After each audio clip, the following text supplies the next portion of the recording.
Primal Chaos. Hey guys, Primal Chaos here. Welcome to the channel. You guys know I love Dimash. You know that I think that, like most of you out there, that he could potentially be the greatest performer living today. And, you know, there's the potential there for him to be one of the greatest vocalists in history. Very few people can match his range. But also, you know, he's got so much passion and there's just so much about him that seems to be that huge draw card for the Deers, right? People seem to appreciate everything that he does on a level that I don't know that they do with a lot of other artists. And part of that is just the fact that he seems to be a lovely human being. He has an energy to him that's kind of captivating. And also just, you know, I mean, his talent is unquestionable. So, you know, I wanted to jump in and do another one of his tracks today. And I was scrolling through, I'm not familiar with this one. It's called OK. I did sort of skip through a couple of frames of the video, and there are some themes in here that, at least visually, look a little bit like Story of One Sky, as far as, you know, like militant sort of dudes in greatcoats and things like that. So it'd be interesting to see if this has in any way lines up with Story of One Sky, because I know Dimash was all over that as far as writing and producing it and stuff like that. Fill me in the comments if you know the backstory with this one. I'd love to sort of hear how this connects into his catalog, and if it in any way is an evolutionary step towards like Story of One Sky. Yeah, but I'm going to dive right into the reaction. As usual, you know, I will be stopping it throughout. That's just part and parcel of doing reactions, but I'll do my best to sort of jump back and make sure we don't miss any build up and any intense moments and things like that. Just before I jump in as well, I just want to bring to your guys' attention my merch store, which I've recently opened. I've got everything in there, but more importantly, if anybody's a fan of Story of One Sky, you may recognize parts of this fan shirt. It's not official merchandise by any stretch of the imagination, but I wanted to come up with something that I could put up there for the Deers particularly. As you can see on the front, there's a certain pendant motif that people might recognize. On the rear is like Deer number 1. So, you know, it's just a fun little thing that I'll have up there for a minute just to see, you know, if anyone has any interest. It's an all over print shirt, only female at this point, but I might consider making one for males as well. But definitely check out the website if you really want to support the channel. If you like what I do here, that's the best way to keep the wheels turning. So, yeah, thanks again, guys, for checking that out. It's at primalchaos.com, Prymal chaos.com. And yeah, I'll see you over there. Anyway, let's just jump straight into the reaction. Oh, that's interesting.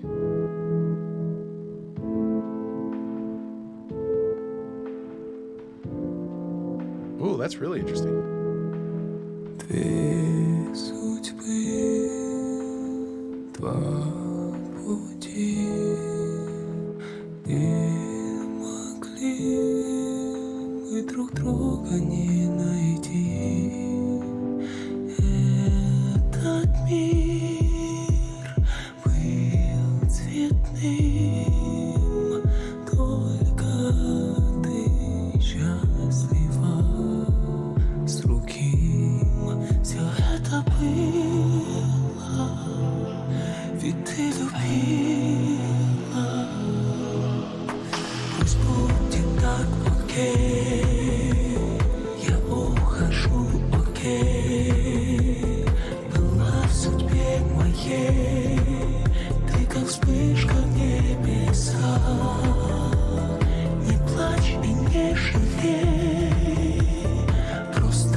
Just before we get to the next verse, I just want to sort of cover what we've seen already.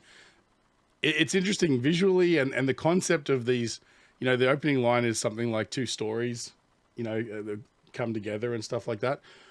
It's interesting because it does almost parallel the Story of One Sky in that it's not, you know, it's 2 stories, not 3. However, that concept of like fate, you know, creating this epic storyline is not something that's too foreign for Dimash and his compositions, right? It's also got that sort of element of, you know, the fascist sort of regime element coming in and sort of tampering with their life experiences and things like that, which is not unheard of in his stuff as well. It's almost like there's a message there. But, you know, Fill me in. Let me know in the comments what's this about, in case I missed the point. But and how does this relate again to his catalog and things like that? But what sonically, what I'm hearing is a beautiful, subdued Dimash, where he's kind of got that. How'd you describe it? Really understated, more breathy tone. The rhythmically, particularly that chorus, almost has like almost like a Brazilian kind of flavor. You know, but a little bit more sort of contemporary, you know, dance element as far as it's got a consistent kick drum, and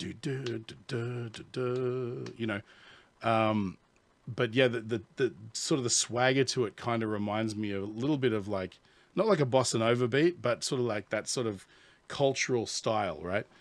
And I'm loving it. I really dig it. It's sort of, you know, sonically, it kind of reminds me a little bit of some George Michael sort of stuff from back in the 90s, like his album Older has a lot of sort of that cruisy kind of, it's almost like it's got an EDM feel to it, but the melody and harmonization is so mature that it kind of has a jazzy flair to it as well.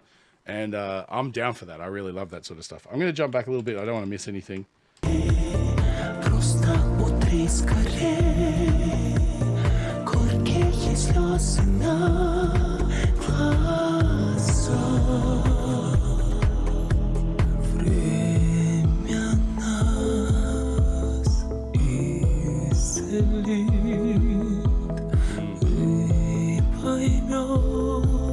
Сердце больше не болит, как всегда. Жизнь права, но запомни. So satiny, his voice, right? Слова, всё это было, ведь ты любила.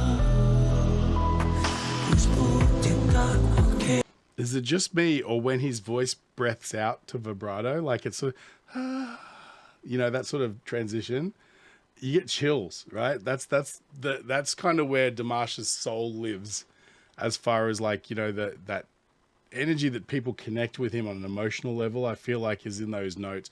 Like the soaring high notes are impressive and they hit you right in the soul, but there's just something. There's an energy to those low, breathy sort of passages that just are captivating, right? You can't look away. As far as the music video goes, obviously, or the sense is, you know, their love is being stolen away by some sort of fascist sort of interested party who's, you know, obviously it's an unrequited notion of love. And then you've got, you know, Dimash, I'm assuming he's going to swoop in and do something to correct that misgiving. So anyway, let's just jump back in.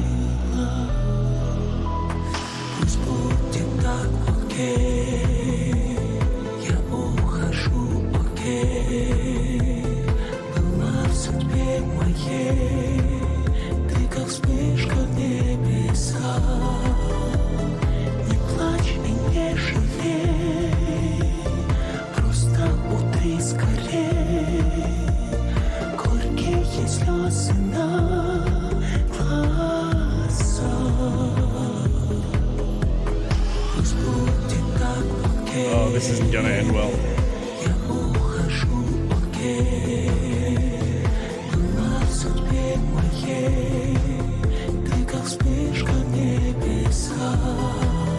Righto.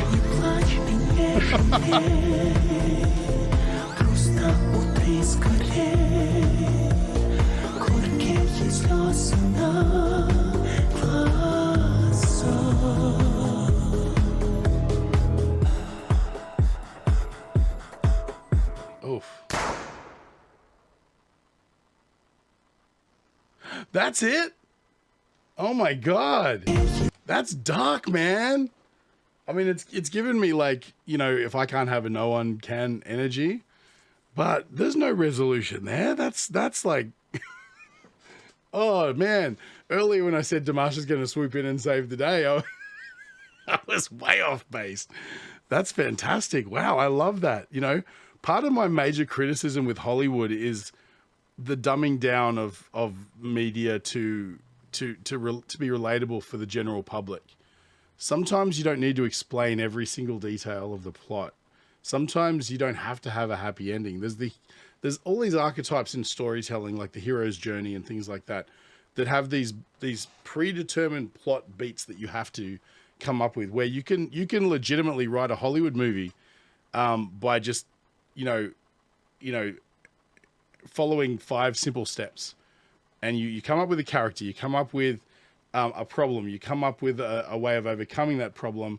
Then there's a challenge, and then there's like a resolution at the end, and the good guy wins, right? That's kind of, I mean, I've probably got them way off. I'm not a filmmaker, but just sort of I've gleaned from, being interested in film and stuff. That seems to be the general rhetoric. So anytime something comes along and subverts that energy by having a down ending, or something that's why Empire Strikes Back is such an amazing film. It's probably one of the best Star Wars films, is because it has a sad ending. There's no resolution. We're left wondering what's going to happen, and that's, if that movie stood on its own, it would still be a great film with an awesome ending. It'd be frustrating, but that's the same sort of thing here. It's, I guess we're supposed to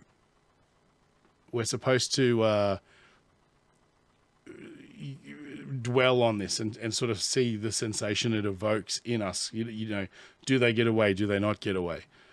What I also love about this is there's, again, a maturity in the choices that Dimash makes vocally. This song doesn't have that huge middle eight sort of soaring vocal extravaganza. Dimash can get away with doing not the high notes because the caliber of his work outside of that is sublime anyway. You don't need to throw all of your tricks into, or at least he has the confidence that he knows he doesn't have to throw every trick in the book into every song. He has an army of fans that love him, whatever he does, and that affords him the creativity of not trying to cram in a whole bunch of stuff that doesn't need to be there. You just have a great sonic experience. You have beautiful lyrics. You have an interesting story to tell, and everything just sort of fits into its place really, really neatly, and with a certain amount of passion. That's, I think, what sort of, is the driving force behind the Dear movement, right? It's that passion that people connect with. So yeah, this was a really interesting one. Very surprising, although at the same time not really, because I know what Dimash is capable of, and I know sort of his vibe now, at least a little bit more than I did at the start. And yeah, this is just a really interesting sort of little set piece in the entire landscape of Dimash's catalog. And it's not something I don't know that this song would have been hugely recommended. I just picked it because it was one that I was scrolling down through and I wasn't aware of, and it has a music video, so there must be something to it. And yeah, it was a really good choice, I think. Hope you guys enjoyed it, actually, because that's why you guys are here, to come along for the journey. But yeah, that's fantastic. And if you can recommend any other songs like this, where it's the song that touches your soul, that's not one of the top 5 Dimash songs that has all of the bells and whistles and things like that, something that sort of sits back in the catalog as what we would call an album track, right? It's not the flashy one that's all over top 40 radio. It's the one that sits on the album that really touches you and really sort of feeds your soul when you hear it. And, it may not be often talked about, but real fans know, right? Real fans know that it's there, and they know who it's for and why it's there. So yeah, thanks again, guys. Really appreciate you sticking around this long.